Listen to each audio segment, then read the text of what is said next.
Aucun sportif n'y arrive seul.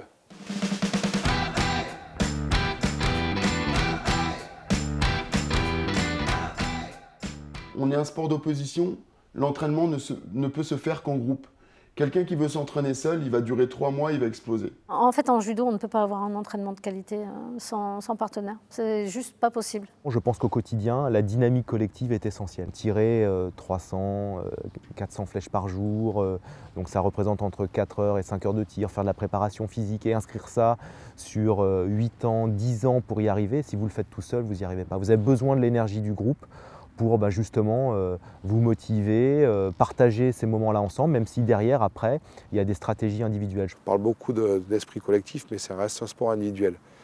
Et moi, j'ai toujours pensé que la qualité du collectif allait faire monter la valeur individuelle. Le pari du collectif, ça a un avantage extraordinaire en termes de vie, parce qu'on est tous à partager un projet commun. Ça a un désavantage, c'est qu'à un moment donné, on peut passer moins de temps sur l'individu. Et j'essaie de compenser ça par la multiplication des compétences. On a la chance d'avoir dans notre équipe une tête d'affiche, un skieur qui est au-dessus du lot et qui est généreux dans le partage, dans ce qu'il offre aux autres et ce qu'il m'offre à moi. Le groupe s'auto-motive. Moi, je suis dans le partage et je suis dans le fait que chacun a apporté à l'autre. Ensemble, soyons meilleurs, partageons nos points forts. D'après moi, pour avoir une médaille d'or, ça se joue à des petits détails.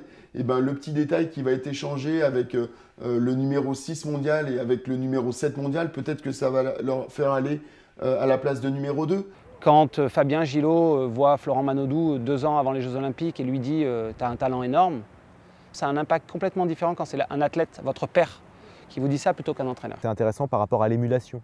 C'est-à-dire que comme nous, on est un sport chiffré, vous êtes avec un coéquipier, mais vous tirez sur la même cible, vous regardez en même temps ce qu'il fait, vous voyez qu'il tire bien, vous avez envie de faire aussi bien que lui. La difficulté, ce serait les intérêts personnels.